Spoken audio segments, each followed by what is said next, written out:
Thanksgiving has always been a big deal in my family, a time for laughter, good food, and reconnecting. The smell of roasted turkey filling the house, my dad carving it at the table while we all shared stories from the past year. The kids running around, sneaking bites of pumpkin pie before dinner. The warm embrace of tradition wrapped around us like a thick, cozy blanket. But this year, something was off. It started with a call from my mother. A simple, unsuspecting call that would flip everything upside down. I answered with a smile in my voice. "Hey Mom, how are you?" "Oh, sweetheart, I'm doing well, thanks for asking." Her voice was cheerful, warm, like always. "I wanted to let you know we're hosting Thanksgiving this year." "Great, Mom. The kids and I are looking forward to it." There was a pause, not a comfortable one, but an awkward, weighted one. I could feel something hanging in the air, something unspoken. "Well, actually, honey, it's going to be adults only." I let out a small laugh, assuming she was joking. "Oh, so we all need babysitters?" "Not exactly. Daniel's kids will be there." "Wait, what?" My stomach dropped. My grip on the phone tightened as confusion swept over me like a cold wave. "You mean, just my kids aren't invited?" Mom sighed. "It's not like that, honey. It sounds exactly like that." My voice had an edge to it now, sharp and defensive. "We just thought it'd be easier this way." "Easier? Easier for who?" I felt a fire ignite in my chest. My kids adored Thanksgiving at Grandma's. They looked forward to it all year. The idea of being left out would break their little hearts. "Easier for who?" I demanded. "Don't make this a big deal." Her voice had that calm, measured tone she always used when she wanted to shut down a conversation. A big deal? My mind raced. This wasn't just about Thanksgiving dinner. It was about fairness, about family, about belonging. "I'll think about it," I finally said, my heart pounding. I hung up before she could say another word. I stood there, staring at the phone in my hand, my thoughts running in circles. My kids weren't invited, but Daniel's were. What was I supposed to tell them? I took a deep breath, trying to calm the storm inside me. But I already knew. This Thanksgiving was going to be different. I spent the next hour pacing around my kitchen, my mind stuck on that conversation. Maybe there was some sort of misunderstanding. Maybe I had misheard her, or maybe she hadn't meant it the way it sounded. I scrolled through my phone, considering calling my brother Daniel. But what would I even say? "Hey, did Mom invite your kids to Thanksgiving and not mine?" How do you even start that conversation? Instead, I called my husband, Mark. "Hey, babe," he said, his voice warm and familiar. "What's up?" I hesitated. "I just got off the phone with Mom. She said they're hosting Thanksgiving this year." "Great. Saves us the trouble." "Yeah, but there's a catch." I swallowed. "It's adults only, except Daniel's kids are invited." Silence. Then wait, what? "Yeah." My voice was tight. "She said it'd be easier this way." "Easier for who?" he asked, echoing my earlier words. "Exactly. That's what I said." Mark let out a slow breath. "So what are we gonna do?" I walked over to the fridge, absent-mindedly tracing my fingers over the little hand-drawn pictures my kids had taped up. A turkey, made from a handprint. A wobbly lettered, "Happy Thanksgiving," scrawled in crayon. "I don't know," I admitted. "I don't want to make a huge scene, but how am I supposed to tell the kids they can't go?" Mark's voice softened. "They're going to be devastated." "I know." My chest ached at the thought. Silence stretched between us for a moment. Maybe I should talk to Mom again. I murmured, try to get some kind of explanation. "Or maybe," Mark said carefully, "we should just do our own thing this year." The thought hit me like a punch to the gut. No Thanksgiving with my family? That had never even been an option before. But as I stood there, staring at my kids' drawings, something in me shifted. "Maybe," I whispered. That night, as I tucked my kids into bed, my daughter Emily looked up at me with her big, innocent eyes. "Mommy, can I help make the mashed potatoes at Grandma's this year?" My throat tightened. I brushed a strand of hair from her face. "We'll see, sweetheart." She grinned. "I can do it all by myself. I watched you last time." Tears burned behind my eyes. I forced a smile. "I bet you'd do a great job." She yawned, snuggling into her blankets. "I can't wait for Thanksgiving." My heart ached. How was I going to tell them? I kissed her forehead softly. "Good night, baby." As I turned off the light and closed the door, I knew one thing for sure. This wasn't over. I called my brother Daniel immediately. My hands trembled as I held the phone to my ear, the dial tone dragging out longer than it should have. Finally, he picked up. "Hey, he answered, his voice casual, like nothing was wrong. Did Mom tell you about Thanksgiving? My voice was tight. Daniel hesitated. Yeah. So your kids are invited. Mine aren't. A long pause. Too long. Look, he said finally, I didn't make the rules. That's not an answer, Daniel. My grip tightened on the phone. Why them and not mine? What's going on? He sighed. It's complicated. What's complicated about treating family fairly? My voice rose. Mom and Dad just wanted a different vibe this year. A vibe that excludes my children?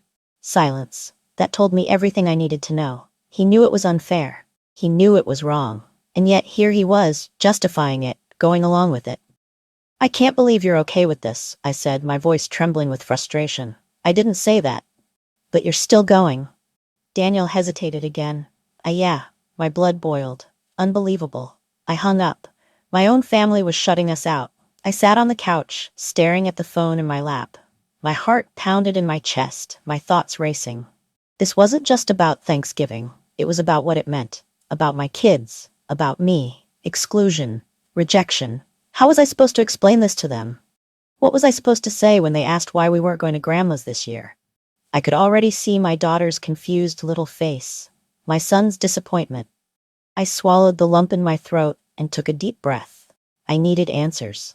The next morning, I drove over to my parents' house. I didn't call ahead. I didn't text. I needed to see them face to face, to look them in the eyes and hear them say it.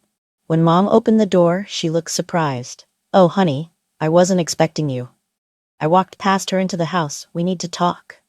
Dad was sitting in the recliner, flipping through the newspaper. He barely glanced up. About what?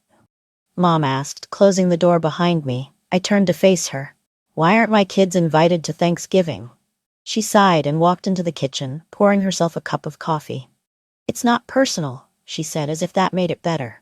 It feels personal, I shot back. Dad folded the newspaper and set it on the side table. We just thought it'd be easier this way, he said. Easier for who? My voice was sharp. Mom stirred her coffee, avoiding my gaze. Look, sweetie, we love your kids, you know that, but they're active, and this year we just wanted something quieter, something more grown-up. So Daniel's kids aren't active? I crossed my arms. She hesitated. They're different. Different how? Dad cleared his throat. Daniel's kids are older. They're better at entertaining themselves. Your kids, well, they're still young. They need more supervision. I clenched my jaw. So because they're young, they don't get to be included? It's just for this year, Mom said quickly. Next year we can go back to normal. I let out a bitter laugh. Do you hear yourselves? Do you know how cruel this sounds? Mom looked hurt. Honey, we're not trying to hurt anyone. Well, you have. Dad sighed, rubbing his temples.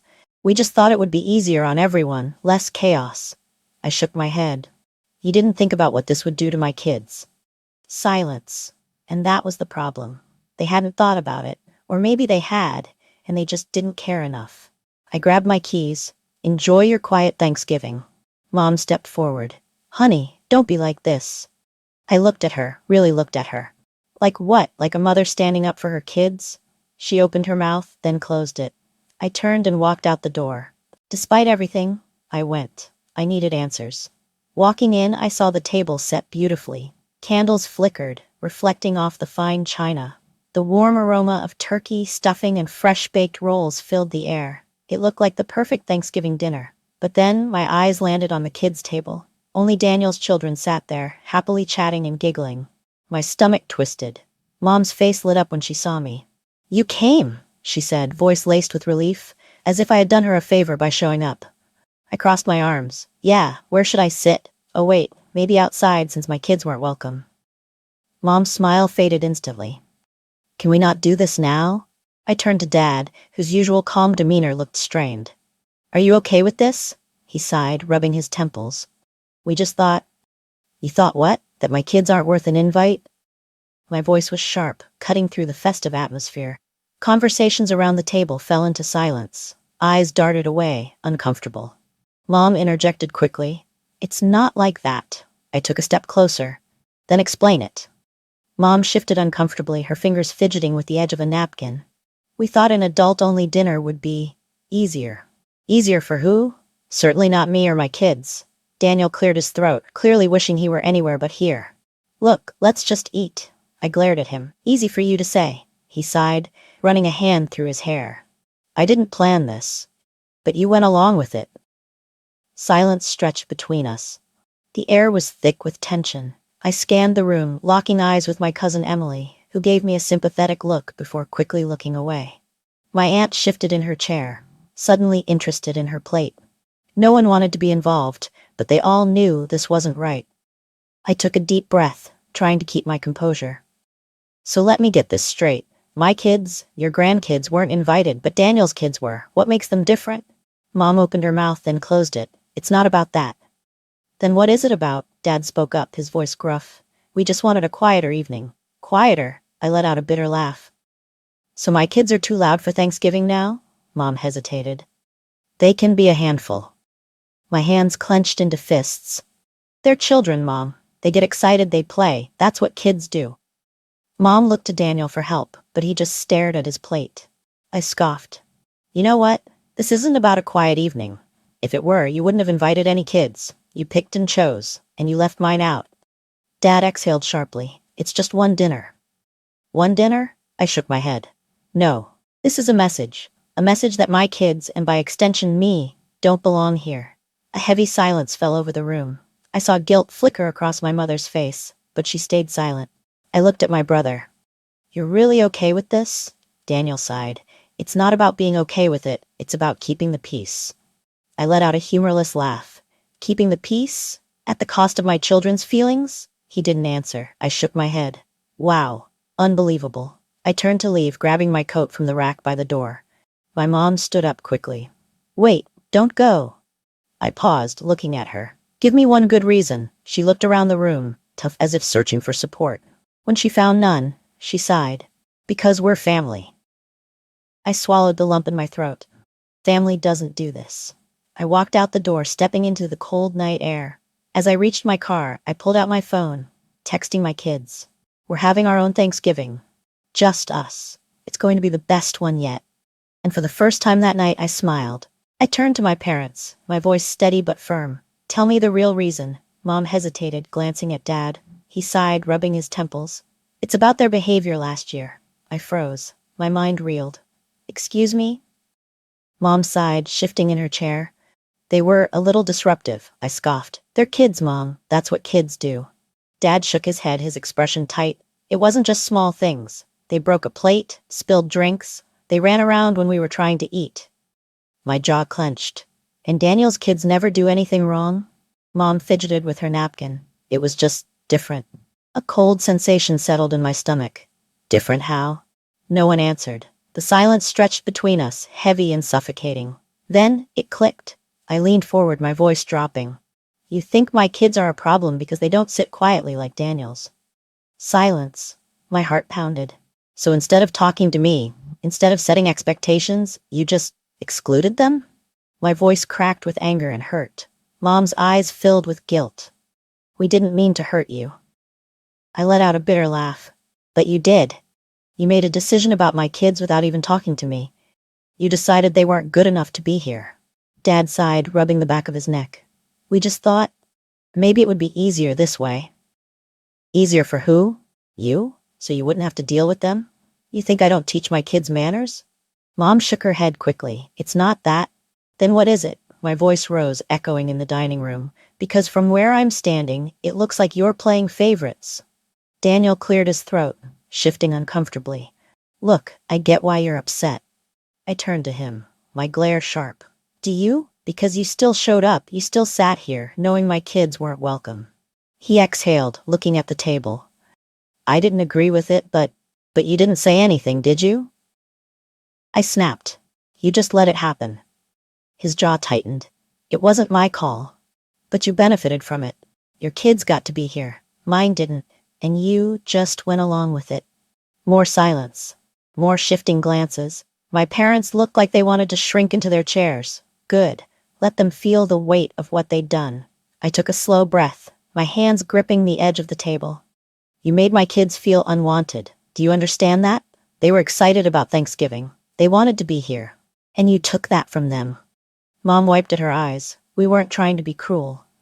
Intent doesn't matter, Mom. Impact does. And the impact? It hurt. Dad finally looked up. We just wanted a peaceful dinner. I shook my head in disbelief. At the cost of family? At the cost of your own grandchildren? Daniel exhaled, looking between us. Maybe we should just move on. I laughed, but there was no humor in it. Move on? Just pretend this never happened? Like my kids weren't erased from this table? Like they don't matter? He shifted uncomfortably. That's not what I meant. Then what did you mean, Daniel? Because I don't see you standing up for them. He looked away. I pushed my chair back, standing up. You know what? Enjoy your peaceful dinner. I hope it was worth it. Mom reached out. Please, don't leave like this. I stared at her, my heart breaking. Like what? Like someone who just realized her kids don't count in her own family? She winced. That's not true. Actions speak louder than words, Mom. And your actions? They said plenty. I turned, heading for the door. I didn't need to hear any more. I had my answer. I had lost something that night. Not just my place at that table, but my trust in the people who were supposed to love my kids unconditionally. And that hurt more than anything. Dinner was tense. I barely touched my plate, my appetite long gone, replaced by a churning mix of anger and disappointment. The air in the dining room was thick. The sound of silverware clinking against plates, the only thing keeping the silence from swallowing us whole. Daniel, ever the peacemaker, tried to shift the mood. So work's been busy? His voice was light, almost forced, as if he were hoping we could just glide past the elephant in the room. I didn't even look at him. My grip tightened around my napkin. You knew this was wrong, didn't you? My voice came out steady, but the weight behind my words was undeniable. His expression shifted, discomfort settling into the lines of his face. He didn't answer right away. That was answer enough. Just say it. He sighed, setting down his fork with an audible clink. I didn't agree, but I didn't fight it either. I let out a bitter laugh, shaking my head. Thanks for the honesty. A little late, don't you think? My voice was laced with sarcasm, but beneath it was a raw pain that I couldn't mask. Mom reached across the table, her fingers grazing my wrist in what was supposed to be a comforting gesture. Please, let's move on. It's Thanksgiving. We should be together. I pulled my hand away, my chest tightening. Move on? From what? From being told my kids don't belong here? From realizing that my own family doesn't see them as worthy of a seat at this table? My voice rose despite my efforts to keep it level. The injustice of it all burned in my throat like bile. Dad, who had been silent for most of the night, finally spoke, his voice gruff. That's not fair. We never said that. Did you have to? I snapped. What else am I supposed to take from this? My kids are home right now, confused, wondering why they weren't wanted here. They love Thanksgiving. They love coming here. And you decided, without even a conversation, that they weren't welcome. Mom's eyes filled with tears, and she pressed a hand to her chest. We never meant to hurt you. We thought it would be easier this way. Easier for who? My voice cracked, because it sure as hell wasn't easier for me to explain to my children why their own grandparents left them out. Do you even realize what you've done? The silence that followed was deafening. No one had an answer. No one could justify it because deep down, they knew there was no justification. Daniel shifted uncomfortably in his seat. I should have said something, he admitted, though he couldn't quite meet my eyes. I knew it wasn't right. I scoffed, shaking my head. But you didn't. You just went along with it, because it was easier. You get to sit here, enjoy your meal, while my kids sit at home with questions I can't even fully answer. Guilt flickered across his face, but it wasn't enough. Not now. Not after everything.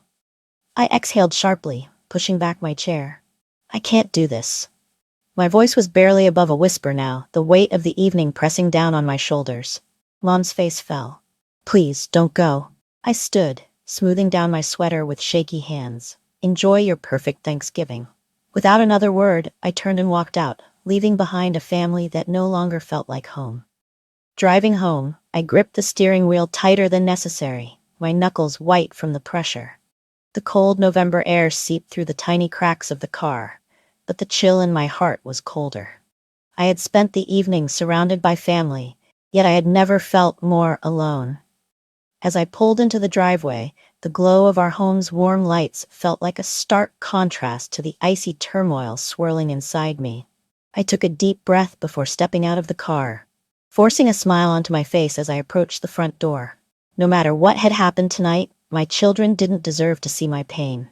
The moment I walked in, my kids ran toward me, their little faces alight with excitement. "Mom, did you bring leftovers?" my youngest asked, eyes full of hope. I knelt down, pulling them into a hug. "No, sweethearts," I said softly, feeling the sting of guilt.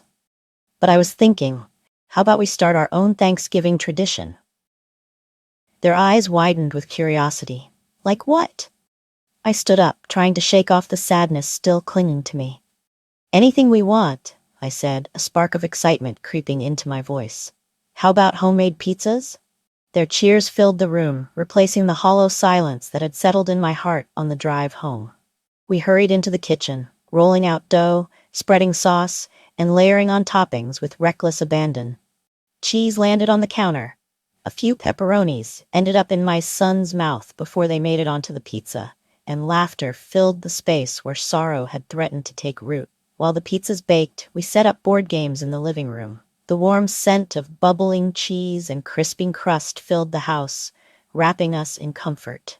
We played for hours, my children giggling at my terrible attempts to strategize, my own laughter mingling with theirs. I watched their faces, carefree, happy, unbothered by the fact that they had been excluded from the family gathering. As the night stretched on, I realized something. This wasn't the Thanksgiving I had expected. It wasn't filled with fine china, candles, or a perfectly set table. But maybe it was the Thanksgiving we needed. When I finally tucked my children into bed, their bellies full, their eyes drooping from exhaustion, my heart felt lighter than it had in weeks. As I sat alone in the quiet house, I thought back to the evening at my parents' home. I had walked in expecting answers, maybe even an apology. Instead, I had found the harsh truth. My children weren't a priority in their eyes. But tonight, I had found something far more important. I had found the strength to create something new, something meaningful, something just for us. This was our beginning, a new tradition, a fresh start, one where my children would always know they were loved, welcomed, and celebrated. And for the first time that night, I smiled. Not a forced, pained smile, but a real one. Because sometimes family isn't about where you come from. Sometimes it's about the love you choose to build.